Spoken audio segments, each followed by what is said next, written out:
Hey guys, welcome to Herding Little Cows to the Glory of God. I'm Sarah, I'm married to Mark, and we have 8 children still at home, a total of 10 children. And we have been homeschooling, like actual doing book work, for 22 years now, I think it is. So this is very exciting time of year as people are getting ready to start their school year again. And I wanted to make this video as an encouragement for people who are going back to their homeschooling journey. And I also wanted to make it as an encouragement for people who may have been considering homeschooling, who have always done the public or Christian school route, that you can do it. So here we go. I started homeschooling because our oldest son was having trouble in the public school because he couldn't hear. And if you can't hear, it's very hard to read. And so I brought him home. Mark and I brought him home. But at that point, Mark was working. And so I was doing more of the homeschooling. I brought him home to catch him up in his reading. And then we were going to send him back. And we loved it so much that we never sent him back. Now, I know a lot of people who say they can't homeschool because they don't have enough income to be able to do this.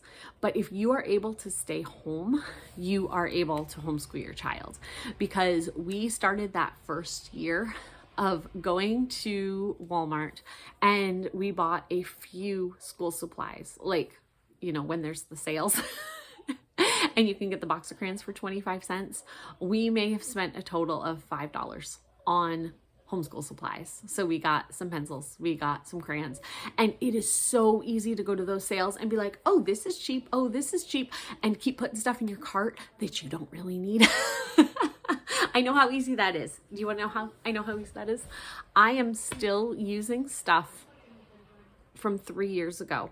I have not done a homeschool haul of like going to the store and buying stuff at school supply time, because I still have so many new crayons, pencils, everything in my cabinet. So this year for homeschool, I bought 5 pencil boxes at 97 cents each. And the reason I bought those is not to use here at home. They are going on our trip to Tennessee, so the kids can each have a container with crayons, pencils, and all of that. And everything that I'm supplying in those boxes is brand new, still in the package from when I did school shopping 3 years ago. The other thing that I've bought this year is I recently bought some reams of white printer paper, because we use it for drawing and we use it for printing. You know, just the kids take a piece of white paper to draw whatever picture or to write their school assignments. So I recently bought that, and I recently spent about $8 and bought a new pack of dry erase markers, because we have a big whiteboard in our living room, and I bought that. So this year I spent, let's say, $5 on the pencil cases, let's say $10 on a couple reams of white paper, and then the $8 on that. So about $35 was spent for the homeschooling that I'm going to be doing this year of all of these kids. Yes, that money was spent in the past, but what I'm saying is you don't have to spend a lot to be able to homeschool. You can teach your kids to write with any type of writing implement you have in the house and any type of paper you have.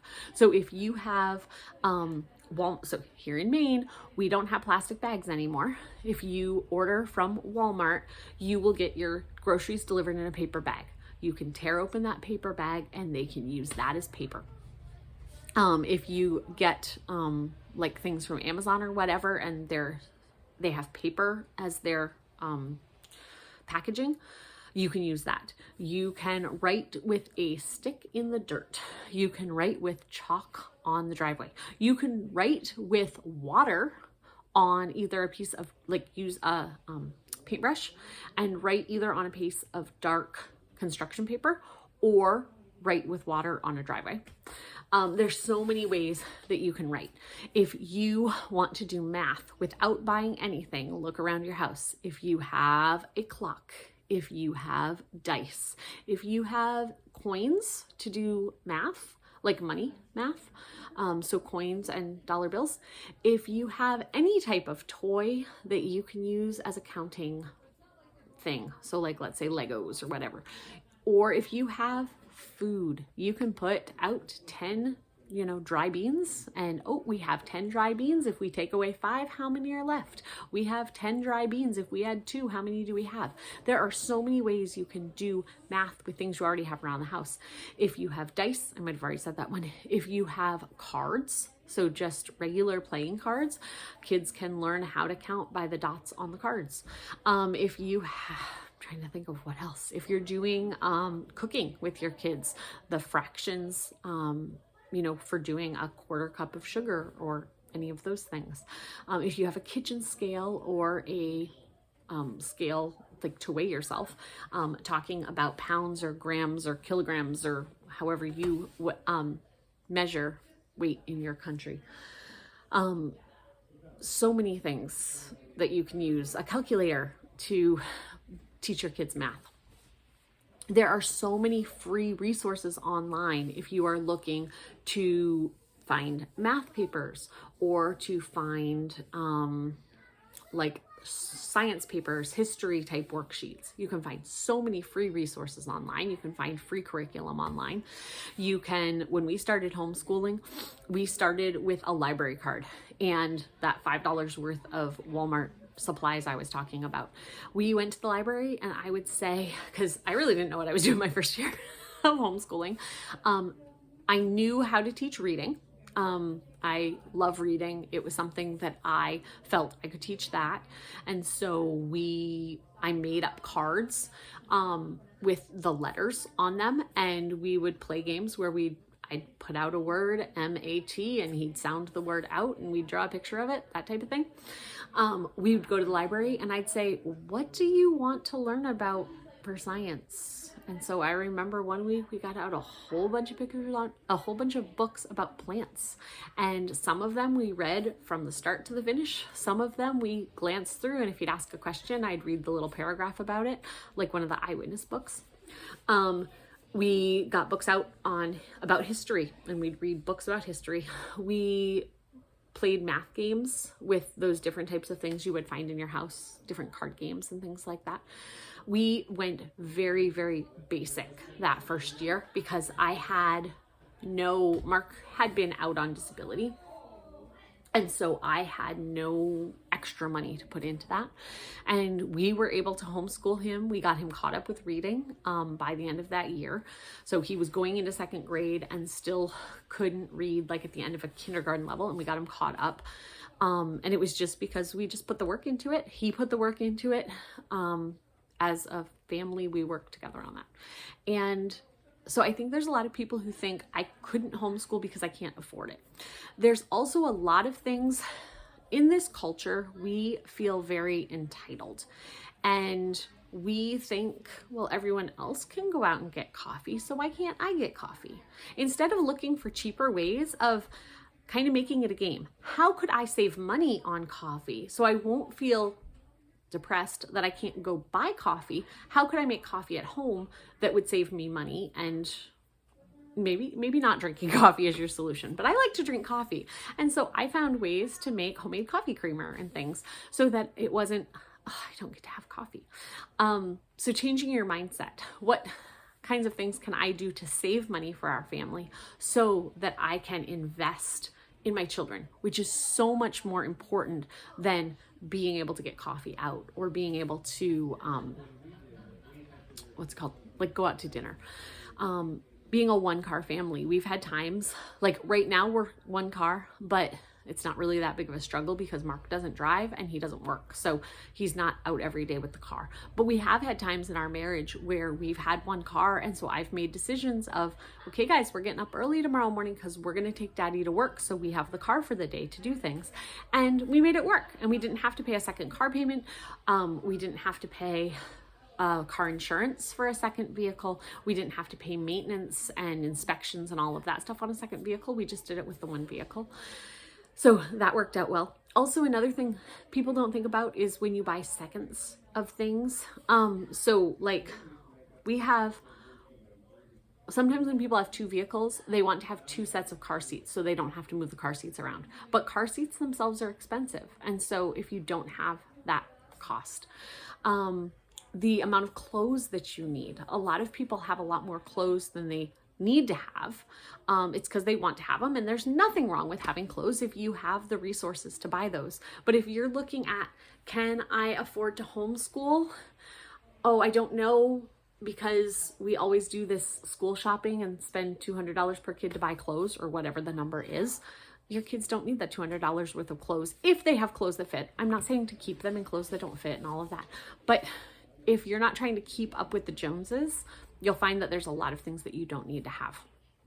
So a lot of families who have two incomes, a lot of their second income is going to, one, childcare, because childcare is super expensive in our country right now. I would not be able to find a job that would pay me enough that I could afford childcare in our country with how many kids I have. I know that's a fact. It's what I've done. Like, I've had this many kids, I understand, but it is not feasible for me unless somebody was helping pay for childcare. But a lot of the second incomes in families is going to childcare, is going to convenience foods or more convenient items because mom is at work or dad is at work. I think it's best for mom to be able to stay home with the kids. But even if it's dad who's able to stay home with the kids, I think you wouldn't have to have all the convenience food if you're able to stay home, because like chicken broth really takes almost zero time to make if you just put the bones that you have from the chicken you ate into a crock pot, pour some water on it, and let it cook for 24 to 48 hours, and then strain it off. It really doesn't take much of your time, but it saves you a bunch of money from buying chicken broth in a box. But yes, it does take time, but because I'm home, I have that time. So, trying to think of some of the other things, the convenience foods, just entertainment, because by the end of the day, you're tired. And I understand that. I have days that I'm tired too. But if you're coming home from work and you're just exhausted, there's a lot of things that you're willing to do to try to make things easier.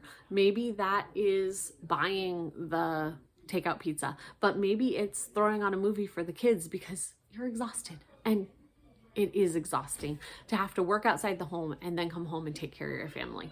That would be totally exhausting to me. But there are ways to save money. So if you're watching this video and you think that you can't afford to live on one income, I'd be willing, if you're willing, I'd be willing to help find some ways to help your family save money. But not being in debt, to pay off the debt as quickly as you can and not be in debt, is a huge one. Even if that means that like maybe dad takes on a second job to be able to pay down some of that debt, or you're able to, hey, let's just not eat out for the next couple months and throw that all into debt so that we can be out of debt. We as a family have been out of debt for a bunch of years now. 16 years? I don't know. Because we were able to sell a house. We were planning to purchase a house and we would have had that paid off by now. We had the amount of money to spend every month, but we actually ended up moving out of the area. But since we paid that off, we have been we've made lots of decisions that we've had to make. We've had to make sacrifices. Like, we're not going to eat out for months on end so that we can afford this, but we pay everything with cash. So when we need a new vehicle, we start saving months before we actually need the new vehicle. So that we can pay with cash and not have to go in debt for it. So that's a huge one. And also not feeling like you have to keep up with everyone else. If you start homeschooling this year and you really can't afford much, you go buy a few things on sale at the back to school sale, and then you look for free resources at the library to teach your kids this year. You'll have other years you can buy curriculum and things like that, but just start. It is so great to make these, relationships with your kids, and it's so worthwhile to put that investment, instead of investing into the company you're working for or investing money into other things. It is so important to invest into your children. And so I hope this video is an encouragement that anyone can homeschool and anyone can get the materials they need to homeschool, because you really don't need that much. Yes, you can spend lots of money on curriculum, but you really don't need that much to do it. And so I hope that this is an encouragement. If you have questions or comments, ways that other people can save money on homeschooling, things like that, leave them below. But we'll see you guys next time on Herding Little Cows to the Glory of God.